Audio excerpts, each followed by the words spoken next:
Welcome to Lotus Lane Daily. I'm glad you're here. Today's wisdom is for anyone going through something hard. You know that feeling when you are getting ready to visit your in laws, and somewhere between the car and the front door, you feel yourself shrinking. You straighten your face. You rehearse harmless answers. You quietly hope that this time the comment about your cooking, or your job, or your parenting, or how you have not given them a grandchild yet will not come. And then it comes anyway, wrapped in a smile, and you swallow it because the person beside you is their child, and you do not want to start a war. Difficult in-laws are a particular kind of hard.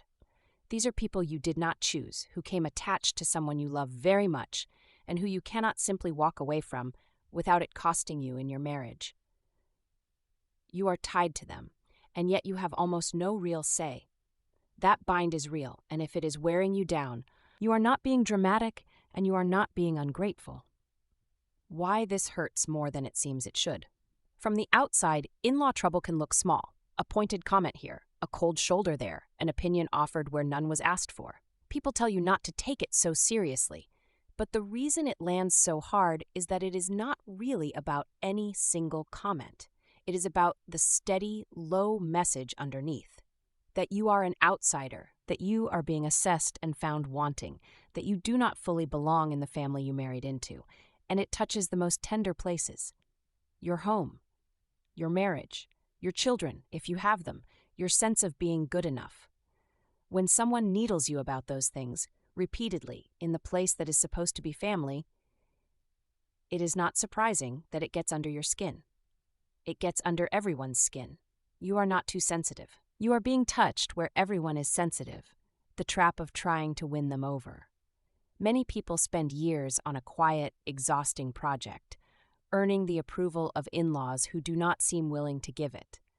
You cook the dish their way, you bite your tongue, you agree, you accommodate, you try to be the perfect daughter-in-law or son-in-law, certain that if you just get it right, they will finally warm to you.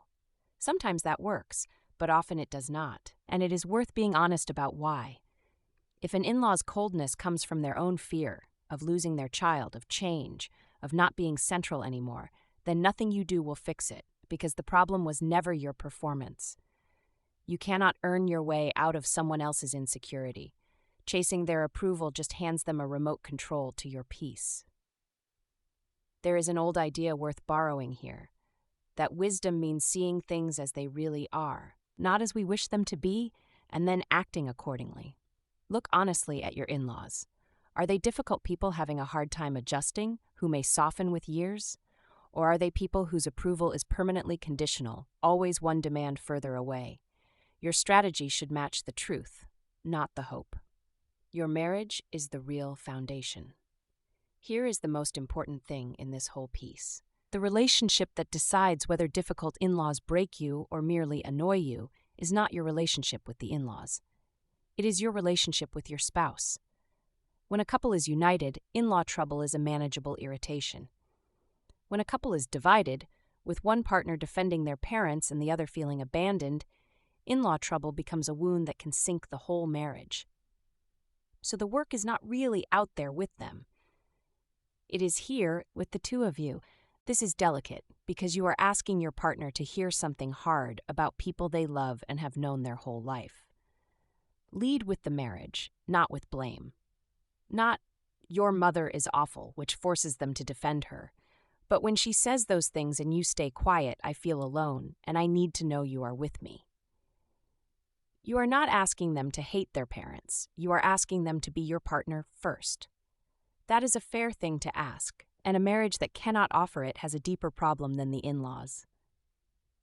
Things that actually help. Let your spouse handle their own family. As a rule, the harder conversations with your in-laws should be carried by their own child, not by you.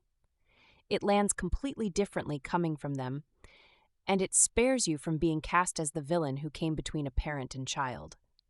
Decide things together as a couple, then let your partner be the messenger to their side. Choose what you let in.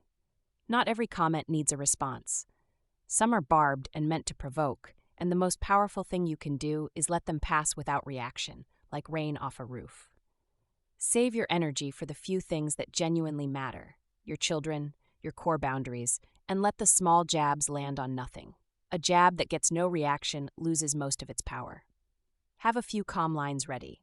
When something does need a response, a short, warm, unbothered sentence works better than an argument.